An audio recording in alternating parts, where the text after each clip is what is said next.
Don't need a band-aid from a bullet hole. Don't need a brand name pharmaceutical. Oh, lend me a hand, stay with me in the cold. Oh, show me the plan, the way back to the beautiful. Don't need an AK or an A-bomb. I need you with me here now. Need you to stay long. All I've got's a melody. All I've got is air song. I can make it if you keep telling me to stay strong. I'm a soul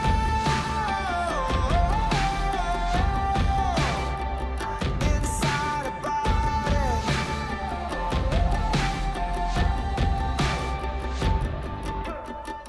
I'm not a commodity, no.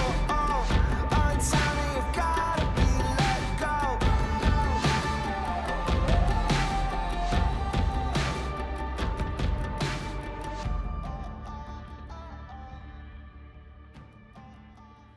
In the 1980s, there was a movie that came out called Ferris Bueller's Day Off. It was about a high school teenager's elaborate scheme to cut school and to go gallivanting throughout New York City with his girlfriend and his best friend Cameron. Now, there's this scene in the movie that kept popping up as I was trying to study the intentions of Matthew. It was a scene in which Ferris Bueller, the main character, and his best friend Cameron were arguing back and forth about whether or not to take his father's Ferrari out to the city. It was a beautiful car. It was a 1961 Ferrari GT Spider. It was fire engine red. And they began to bicker back and forth for several minutes until Cameron finally retorts with one of the most memorable lines from the entire movie. He says, "Ferris, my father loves this car. He doesn't even drive it. He just polishes it with a diaper." It was a strange line that stuck in my head. Now, the tragedy behind the relationship between Cameron and his father is that Cameron's father loved the car more than he loved Cameron. He fought so hard to preserve the car at the risk of damaging the relationship with his own son. In the end, Cameron gets so angry with his father that he ends up destroying the car. He just drives it over a cliff. Now, the point that I make with that story is that we preserve what's closest to us, what's most important to us. We fight to preserve what's closest to our hearts. For some of us, it's image, like self-image or public image. For some of us, it's material, like a house or a car or some family heirloom that the family is fighting over who gets possession of it. For some of us, it's career goals. For some of us, it's power or money or fame. For some of us, it's marriage or family. Now, I'm not opposed to preserving certain things, but it's when property becomes priority over people that your perception becomes very dangerous. Now, in the book of Matthew chapter 2, I believe there are three main characters. The first are the Magi. They're a group of wise men that came from the east. There is King Herod, who is king over Israel at that time, and of course there's God. Now, as we're going through this story, I want you to ask yourself, what is a priority to each character and why?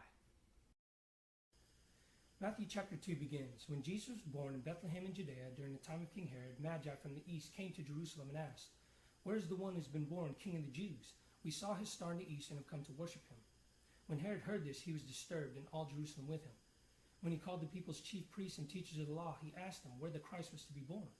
"In Bethlehem in Judea," they replied, "for this is what the prophet has said. But you, Bethlehem, in the land of Judah, are by no means least among the rulers of Judah, for out of you will come a ruler who will be the shepherd of my people Israel." Then Herod called the Magi secretly and found out from them the exact time the star appeared. He sent them to Jerusalem and said, "Go and make a careful search for the child. As soon as you find him, report to me, so that I too may go and worship him." When they heard the king, they went on their way, and the star they had seen in the east went ahead of them until it stopped over the place where the child was. When they saw the star, they were overjoyed. On coming to the house, they saw the child there with his mother Mary, and they bowed down and worshipped him. Then they opened their treasuries and presented gifts of gold, incense, and myrrh. Having been warned in a dream not to go back to Herod, they returned to their country by another route. So, who are the Magi? In the traditional Christmas story, they're known as the wise men. Researchers throughout history can't exactly pinpoint who these Magi really are. Some say that they were astrologers that went around advising the different kings. Some say that they were Mesopotamians. Some say that they were monks. And to be honest, I don't think it's really important who exactly these Magi were. But what's important is that they were from a foreign land. In other words, they were foreigners. The book of Matthew states that they traveled to Jerusalem from the east, and after they had seen the Christ child, they returned to their country by another route. Now, this tells Matthew's audience, which was largely Jewish, that this hope of Jesus Christ, this revelation of the Messiah, wasn't exclusive to the Jewish nation, but it was a revelation that was meant for the entire world to see and to know. Now, these Magi came bearing specific gifts, And I believe that they came bearing these gifts for what they understood about the Christ child. They came with gold, incense, and myrrh. I mean, why else would Matthew mention these specific gifts? Gold is what you would typically give to a king. Incense is what you would burn to God, and not just the living God, whatever God you worshiped at that time. People still do it nowadays. Myrrh is a fragrance that you would use to prepare the dead. In the book of Luke, Joseph of Arimathea and Nicodemus, they take Jesus' body and they prepare it with aloes and myrrh before they put it in the tomb. These magi came with these specific gifts because they believed Jesus Christ to be a king, and not just a king, a God, and a God who was purposed to die. Three things about the Magi's journey that I want to talk about to further show you that the Magi had Jesus Christ and the kingdom of God as their priority. One, it takes a great deal of faith to look at a star in the sky and travel it to a distant land in search of a child that may or may not exist. Two, they traveled an incredible distance for the sole purpose of worship. Many of us nowadays aren't willing to get into our motor vehicles and drive a few miles down the road to worship and make an offering to their God. Now, this isn't a guilt trip. It's not me trying to condemn you or guilt you into going to church. But I want to point out that these Magi understood who Jesus was, and they were willing to go to a great distance to worship him. And my hope with this series, my hope with the time that I spend with you, is that I can get you to understand Jesus enough that you would be willing to do the same. Now, the last thing that I want to point out about the Magi's journey is that their earthly treasures was a lesser priority to them than the worship of their God. They were willing to set aside gold, incense, and myrrh, which were very valuable in those days, so that they might give an offering as a worship to God. This is how the Magi responded to the reality of who Jesus Christ was. There are two forces at work in this story. The force that's trying to bring about God's will on earth, and the force that's trying to hinder God's efforts. Herod, the king of that time, was a part of the latter. When I was in elementary school, I remember reading a book called Where the Red Fern Grows. It's about a kid named Billy who raised up two dogs to hunt raccoons. Now, when the dogs were pups, he wanted to train them by getting them used to the scent of a raccoon, so he needed to catch a raccoon. He goes to his grandfather for advice, and his grandfather tells him how to build these traps. The traps consisted of a log that you would take and bore a hole into. Then you would take a shiny object and place it in that hole. Then you would take nails and drive it into the shaft of the hole, I guess at a downward angle, so that the opening is only big enough to get a raccoon's paw through there. So when the raccoon gets his paw in there and grabs the object, he's unable to get his hand out because the object itself can't get past the nails. So Billy asked his grandpa, why doesn't the raccoon just let go of the object and get his hand out of the trap? His grandpa responds, the peculiar thing about raccoons is when they grab a hold of something, they refuse to let go. So my question to you is, what are you holding on to that's keeping you trapped? What are you refusing to let go of that's denying you the potential of what you can become? So King Herod, he's the king of Israel during the time of Jesus' birth. And throughout history, he's known as Herod the Great. It's a self-proclaimed title, I'm sure, because great is certainly something that he wasn't. Infamous is more appropriate. His rise to the throne of Israel was synonymous with deceit, coercion, brutality, and murder. Even the lives of his own children were expendable to him. He didn't want anyone to have his power, so he'd kill off his own children. It's said about King Herod that it was safer to be a servant than it was to be a son. He ruled like this in Israel for 40 years. Now, the major sects of Judaism despised him because of his disrespect for Jewish laws and traditions. Now, bear in mind that Herod grew up in the knowledge of Jewish laws and traditions, and although he compromised much of it, he practiced a lot of it. So he understood who this Christ child was to be. He asked the chief priests and teachers of the law where the Christ was to be born. He also understood that this Christ child was intended to be God. Why else would he try to fool the Magi into thinking that he would go and worship this child? But written history and the Bible lets us know what was close to Herod's heart, and that was his power. And he did everything he could to preserve it, the worst of which was found in Matthew chapter 2. Matthew chapter 2 continues. When they had gone, when the Magi had gone, an angel of the Lord appeared to Joseph in a dream. Get up, take the child and his mother, and escape to Egypt. Stay there until I tell you, for Herod is going to search for the child's life to kill him. So Joseph got up, took the child and his mother during the night, and left for Egypt, where he stayed until the death of Herod. And so was fulfilled what the Lord had said through the prophet, out of Egypt I called my son. When Herod realized he had been outwitted by the Magi, he was furious and gave orders to kill every boy in Bethlehem and its vicinity who was 2 years old and younger, in accordance with the time he had learned from the Magi. And so was fulfilled what the Lord had said through the prophet Jeremiah. A voice is heard in Ramah, weeping in great mourning, Rachel weeping for her children and refusing to be comforted because they are no more. Now the prophecy there states Rachel.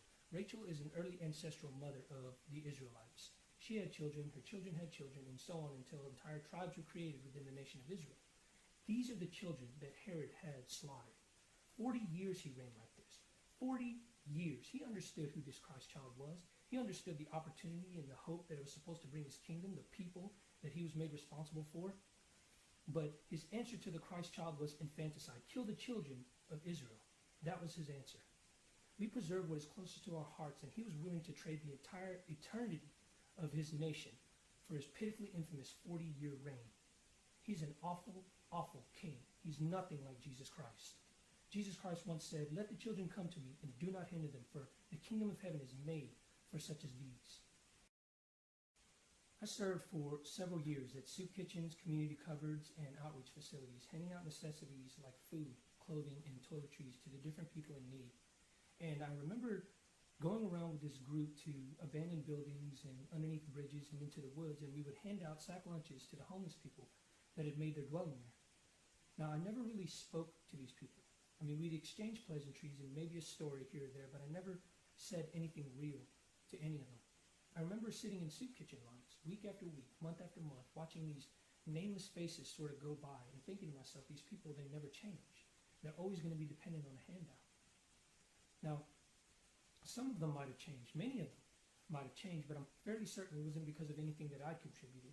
If you can count the number of times that I actually sat down and ate with a homeless person, you'd be amazed at how small that number was, considering how many years I worked at these ministries. Service to me was very mundanely routine, and I never derived any sort of motivation or inspiration from it. So you ask yourself, why? Why would you spend so many years, so many hours dedicated to the task of seemingly genuine charity when you knew that it was fake, when you knew that it was uninspired? Well, it's because I had a Christian reputation to maintain. I had a quota to fill for the record of public image. And even though I've changed a lot since then, since becoming a husband and a father, compassion was never really my strong suit. I didn't bear a cross for mankind. I simply brandished it before them. Now, I reveal this about myself. I reveal this about my sin and my vanity because I want you to understand this about Christianity. Its purpose lies in the pursuit of people. And if the refinement of character by the nature of Jesus Christ and the security of man's eternity by the salvation of Jesus Christ isn't your priority, then your Christianity is pretty much useless. The book of 1 Corinthians chapter 13 says, "If I speak in the tongue of men and of angels, but have not love, I'm a resounding gong or a clanging cymbal. If I had the gift of prophecy and can fathom all mysteries and all knowledge, and if I had a faith that can move mountains but have not love, I am nothing. If I gave all I possess to the poor and surrendered my body to the flames but have not love, I gain nothing." Christianity is about the pursuit of people. It was a task for which God himself was unrelenting. Matthew chapter 2 concludes, "After Herod died, an angel of the Lord appeared to Joseph in a dream and said, 'Get up, take the child and his mother, and go to the land of Israel. For those who were trying to take the child's life are dead.' So he got up, took the child and his mother, and went to the land of Israel. But when he heard that Archelaus was reigning in place of his father Herod, he was afraid to go there. Having been warned in a dream, he withdrew to the district of Galilee and went and lived in a town called Nazareth. And so was fulfilled what was said through the prophet, he will be called a Nazarene." Now throughout the entirety of Matthew chapter 2, we see God's effort to preserve his son, Jesus Christ. He evades Herod's attempt to kill the Christ child by planting him in Egypt away from the mass infanticide that Herod commits. And then after Herod dies, he reroutes Jesus to a town called Nazareth. Nazareth was considered a nothing town to the Israelites, and it was away from the interest of Archelaus, who was Herod's successor, who was Herod's son. Now, at this point in the book of Matthew, you might be thinking to yourself, God did nothing to show that he is in pursuit of people. And if Jesus is God, then his actions are that of self-preservation. I mean, what person wouldn't do that? And all that may seem to be true, but the reason why I think it is important that you understand the gifts of the Magi, gold, incense, and myrrh, is so that you might understand that this Christ child was born into the world to be more than just a king. He was a God born into this world that was being set up to die. So yeah, God did preserve his son. He preserved him so that he might grow up to be the shining example of life that man can aspire to. He allowed him to grow up so that he might preach and teach to those living in darkness, those who were lost, who didn't understand how to live this life out that God created. And then God sets him up to die on the cross so that man might have an opportunity for salvation. And if Jesus is God, then he set himself up to die. And you might ask yourself, why would God do all this? Because like us, God preserves what is closest to his heart. I'm a